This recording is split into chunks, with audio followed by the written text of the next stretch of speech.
Hi everyone, welcome to Potluck Food Talks. Today we're going to talk about sauces and the sauce maker, the Saucier. Yeah, what's the deal? Why is like ever since I started cooking, this like term Saucier has had this like very mythical sort of like feel to it. Why do you think that is? I have a lot of theories. Usually in many places the Saucier is also the guy that also does it in smaller kitchens where you have to merge rolls. The Saucier also does fish and meats and sauces, which is kind of like pretty much the coolest things in the kitchen, no? Somehow, or like the highlights in a menu. Kind of, yeah. Yeah, but also I think it has a lot to do with some chauvinistic macho thing that you're the one on the grill and the sauces and something like that. That is also on the hotline, because on the opposite side, I think the garde-manger, which is the people who usually takes care of also the dressings and salads and colds and terrines and all of that. I think technically it's broader. You see more different techniques. You also have to do with meats. You also like do a lot of things. But it's not as sexy as the Saucier, you know? Yeah, I don't know, but I don't know why that is. Because like I feel the same, but I don't want to feel the same. You know what I mean? Like I don't want to admit that to myself. That I just find the Saucier much cooler than a vegetable, because like, you know, you're talking about vegetable cooking, you know, there's, especially nowadays, there's just as much like feeling and fine tuning and stuff involved. You know, I mean, you look at like Alain Passin or like Michel Bras and stuff like that. You know, it's like, it's not just an afterthought anymore, you know, but still there's something about, even now to this day, where when I make a sauce and I make a really good sauce, you know, sauces for me are magical, honestly, you know, I even thought that as a kid, when I would see my grandma cooking, she would make sauces and they were like unbelievably delicious. And I always thought like how it was like this really magical skill to me, just making this liquid with like a certain consistency and a certain like flavor. That's just like amazing. And the sauce I still believe that a sauce really makes a dish. For sure. Not always, of course, but like a lot of the times the sauce can make or break it. Yeah, I think how could I put it? Like the piece of meat is a skeleton, and then the sauce gives it the whole body and nails and hair and character and the whole whatever to make it like a whole body, you know? Like, yeah, I think that also, it comes from my cultural background also, like being German and like eating like a Christmas dinner. And then like at the end, you've eaten the duck, you've eaten the cabbage, and then you just want to have like one more plate and you just take dumplings and just loads of sauce, you know? Yeah, and you just like mop up the sauce, and that's like the last thing you eat. Yeah, or having these jars, you know, these little Saucier jars where you can just put more sauce and way more than you need, you know, like. Love those, man. If I had a restaurant, I would put those on the table, you know, just like a sauce jar. Yeah, man. But you know, that being said, making sauce is difficult. Making good sauce is difficult, and especially if you don't use any cheap tricks, you know. I think that's also part of the reason why the Saucier is one of the most respected, because the most respected roles is because it has to be one of the roles with most experience, as opposed to, let's say, other areas like pastry or even garde-manger I mentioned, where you can stick to precise recipes, for example, to make a dressing. The Saucier, there are too many variables that you have to have criteria to know what's going on, and also to make adjustments according to your knowledge, and also the process of bringing a sauce to point to get it to the right amount of saltiness and aromas and everything, like finishing a sauce, you know, saying, okay, now it's done. Now this can be served. That requires a lot of experience. Yeah, true.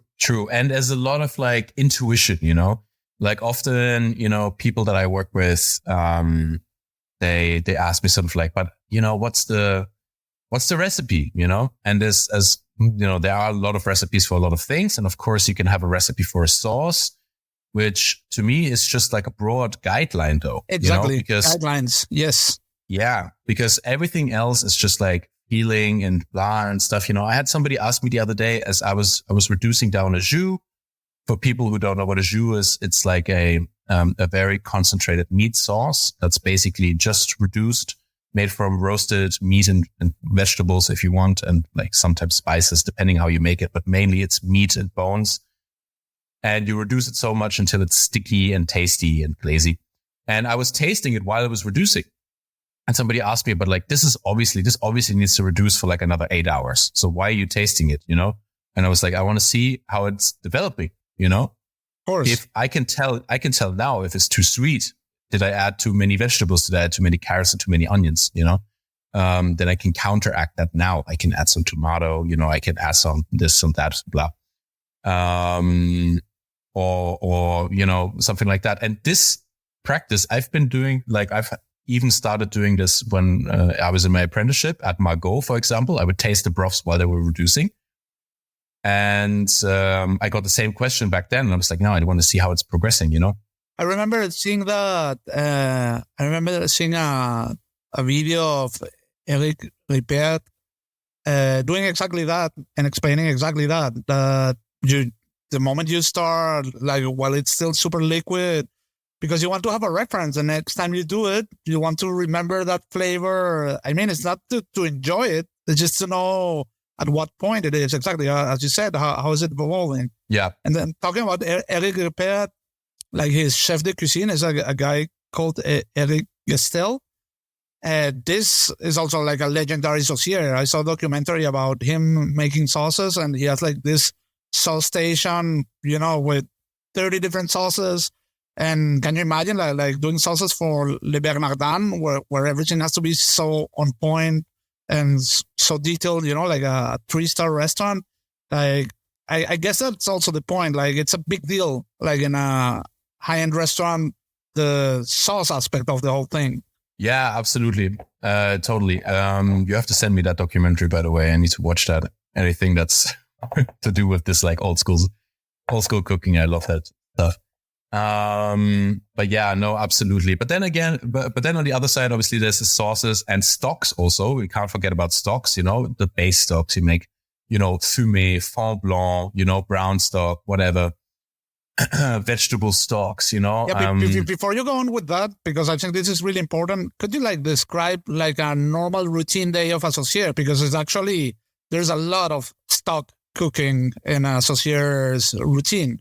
So, how it was for me when I was working in a saucier, now the kitchen I work in is so small that we don't have a saucier. Everybody just does everything.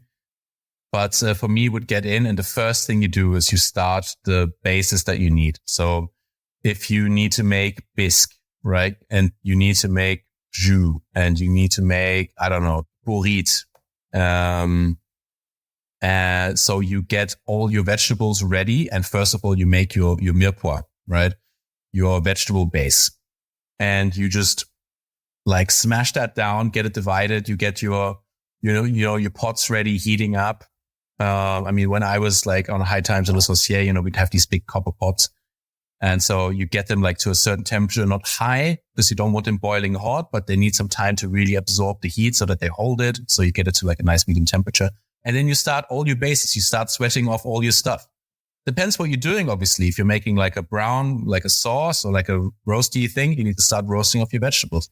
If you make a clear stock or like a clear base or something, you get that going, but you get it going as fast as possible. And then obviously it depends on sort of like what produce you have coming in, because if you do saucier, you need to prepare all the protein also. The fish, what fish balls do you have in the seafood? Do you have lobster claws? Do you have, langoustines? Do you have this? Do you have that? So you have to have a constant rotation of your production, Am I getting a load of fish in today? Okay. Do I need to make fumé? Fumé is a clear fish stock, right? So you get that going. Am I getting chickens in, or like, do I need to make, fond blanc, which is a clear chicken stock for like a base of something else? And, you need to have this constant production rolling. And then of course, like once that's going, because those things take the longest time and they work themselves. Once they got going, they work themselves while you do other things. So once they kind of start going, you need to you go on to cleaning the fish, cleaning the seafood, cutting the meat, portioning, etc. And then, of course, you need to tend to your stocks and sauces, right? So like a stock or a sauce, it needs constant care and attention.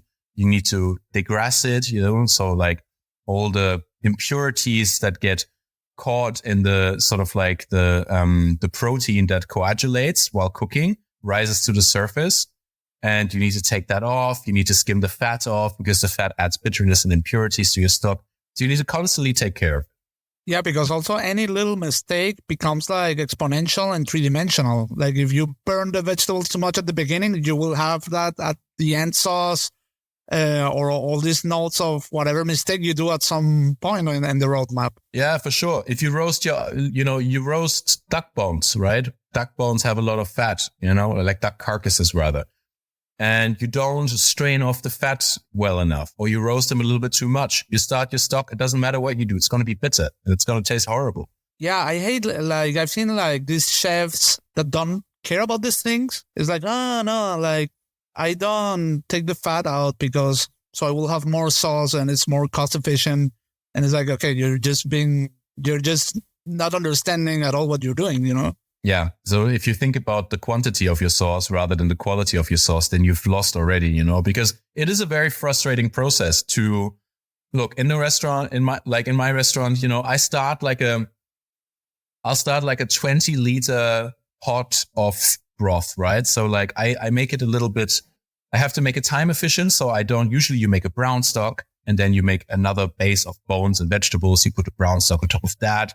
And then you reduce that down. I don't have time or space for that, unfortunately. So what I do is I make a very nice base of like roasted bones. And I've started doing jus just with bones and onions. That's it. No vegetables, no mirepoix, no onions. Yeah, it's amazing. Like you don't need that. Yeah. I roast them really nicely. And then I put them like Tetris-like in a pot so that they're as close together as possible. I make some brulee onions, which is onions just cut in half with the skin on a pan, dry until they're black on the surface. This one have to be really burnt. Yeah. I really love those. burnt. Yeah. It's a little bit counterintuitive. You think it'll taste burnt, but it won't if you do it right. It's totally fine. And then I add water just so it covers the bones. I want it to be as tightly packed as possible. And then I let it go overnight at like 80 degrees. I have an induction that I can put on 80 degrees. So it's not even simmering. It's just like lightly moving, and it infuses all night. Then the next day, I bring it to a boil.